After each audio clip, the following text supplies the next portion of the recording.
So hi everyone, thank you very much for coming and having a bit of a listen to my ramblings this morning. So I just wanted to start with giving a bit of an introduction about kind of who I am. So I'll talk a bit more about the professional side of me, but I run a small national charity currently. And just my favourite hobby is food, both eating and making it.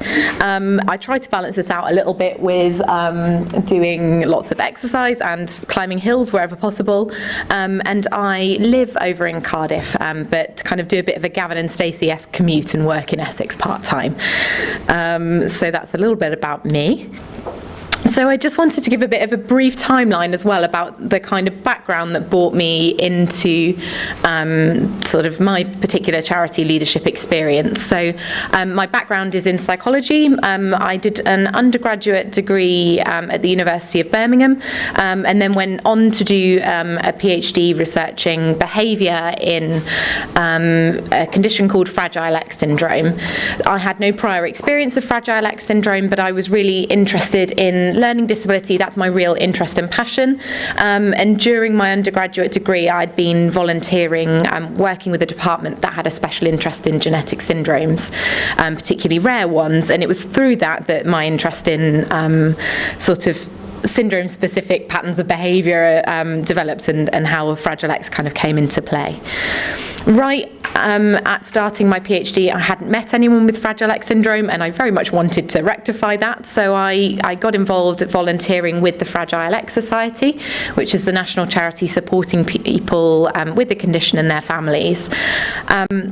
I initially started volunteering at events, like doing merchandise sales at conferences, and then was approached and asked if I wanted to become a trustee of the charity, which I was very, very delighted to take on. And then kind of for my sins, a couple of years later, found myself running the organisation alongside completing the PhD. So that's kind of a bit of a timeline of what's brought me here. So you can see it's been quite a quick progression, and I'll reflect on that a little bit as we go along. So I thought it might just be helpful to tell you briefly a little bit about what FragileX syndrome is. It's not to do with fragile eggs or fragile legs, despite all the calls that we sometimes get from people. But it's the most common inherited cause of learning disability. And it's estimated that up to about 1 in 20 people with autism actually have FragileX as an underlying cause. People who have FragileX might vary very widely, but there is a pattern of behaviour and sort of educational profiles that's associated with the condition. So understanding that is really helpful to kind of getting the right support in place for each individual. A really important part of FragileX syndrome as well is that as it's an inherited condition, there are also family-wide implications, as carriers may also experience effects. There's a late onset tremor and ataxia associated condition called FAXTAS that affects some carriers. Premature ovarian insufficiency affects some women who are carriers. And there's also a lot of discussion about potential broader physical and mental health implications of being a carrier. So what we have to do as an organisation is be that one place where people can come and the whole broader impact of FragileX is understood, because the feedback we get is that in the broader organisations you might be able to get specific support for learning disability, say, but not kind of all these other issues too. And FragileX can be diagnosed via a blood test. So the FragileX Society predates me significantly. So it was formed in 1990 by some parents who at the time were told that FragileX syndrome was an ultra rare condition. So I think there were 8 families who met in London thinking that they were the only ones. But that's very much not the case now. We have around 1,800 member families, about 2,000 total members, but that reflects a much larger number of individuals. And we often have one member representing a whole network of a family that are affected in different ways. Our primary activities are we run a helpline, conferences, awareness days, and produce information resources. To give us a bit of an idea of how the size of our organisation, there are 5 of us currently, but all varying degrees of part-time. And we currently, our kind of current turnover is about 135,000 a year. So we're quite small still. So the background to how I got involved in leading the organisation, because it was not something that I had planned to do initially. As I mentioned, I had started volunteering with the charity, and I was approached when there was an upcoming vacancy by a member of the board who said that I really think that you would do a good job, and please will you consider applying for the role when it comes up. I was really chuffed about this, but also fairly terrified. My background had been in academia, and I didn't have experience of running a charity previously. I was really fortunate to be selected through the interview process, but also then had a moment of like, oh my goodness, what have I let myself in for? And to give you a bit of an idea of the sort of breadth of the roles, being a small charity, I'm involved in sort of policy and strategy development, and a big part of my role coming into the charity was to create new direction and to try and open the charity back up again and re-involve the community after things had sort of gone a little bit quiet. Also, I sort of am involved in financial management and overseeing fundraising, supporting the other members of staff, doing communications and public relations work, and I'm also the IT person and lots of other bits in between, given that we're a small charity.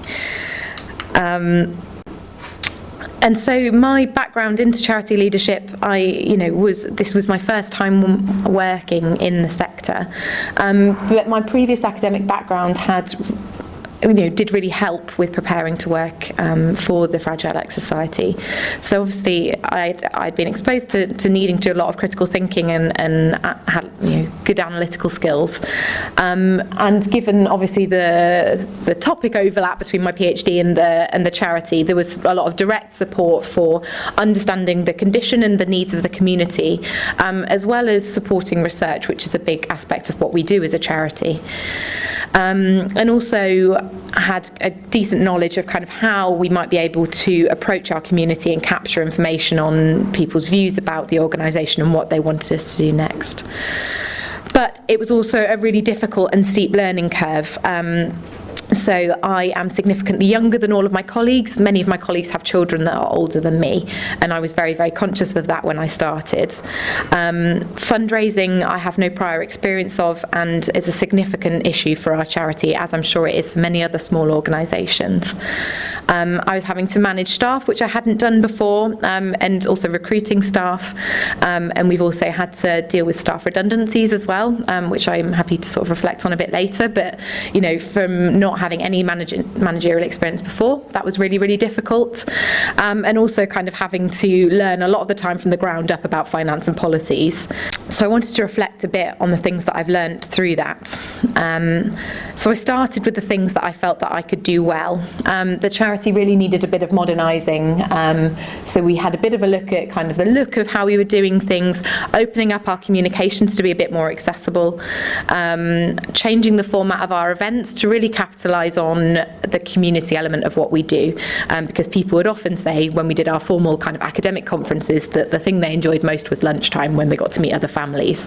So we were having a bit of a look at that, and spending a lot of time just linking in with the community, spending time with families and learning kind of what their needs were.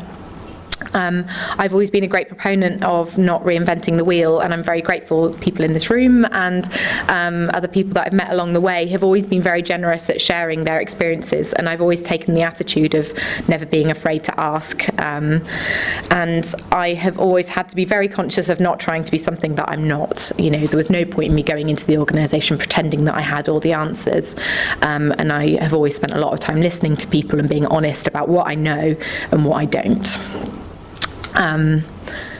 Some of the things along the way leading the charity have been really, really difficult. I spent a lot of time balancing finishing my PhD with running the charity, which, surprise, surprise, ended up being quite difficult, and sort of found my time was being pulled in a lot of different directions.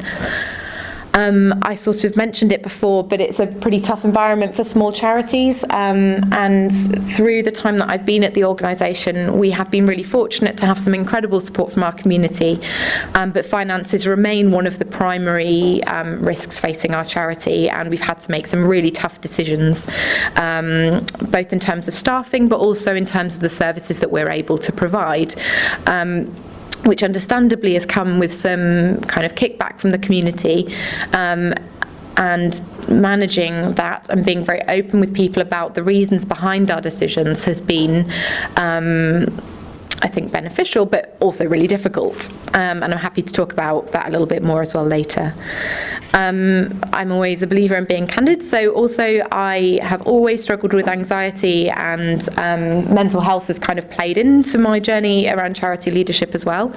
I've dealt with that again, about being open about it. I was very fortunate that the charity were very supportive. Around the time that I needed to hand in my thesis, they allowed a sabbatical so that I could kind of lock myself essentially in a room for 2 months and just actually finally finish the thesis and come back to the organisation, able to focus my time completely on them.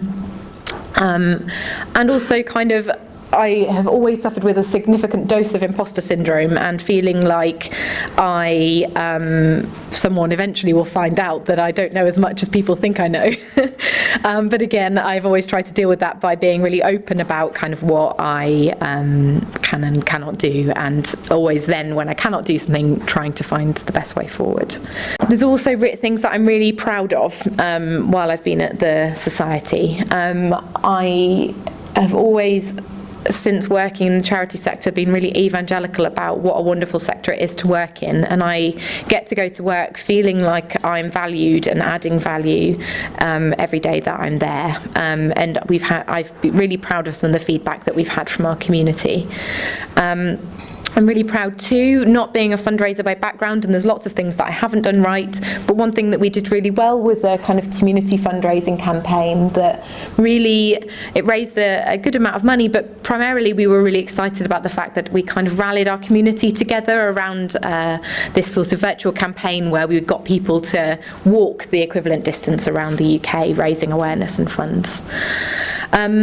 I think on balance, I've been able to do a pretty good job, and though not perfect. And I think that myself, along with my colleagues and our board, we've managed to kind of weather quite a lot of the challenges faced by the charity, and hopefully will continue to do so moving forward.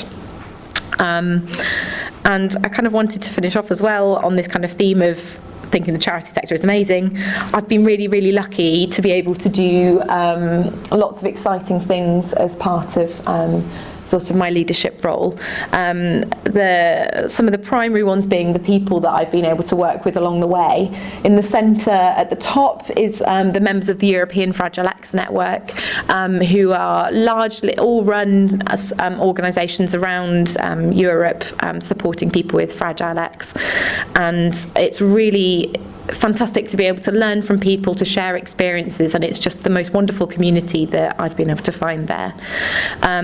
Equally with my colleagues who are on the bottom left, I'm very fortunate to work with really great people, as well as our community, those who do bonkers fundraising things for us. And then from a kind of personal development perspective as well, I've had to get more comfortable with public speaking, go on the telly, go on the radio, and I truly think that working in the charity sector, and particularly in a leadership role, has given me those sorts of opportunities that I really wouldn't have had elsewhere. So I've added my contact details and some details about the charity at the end.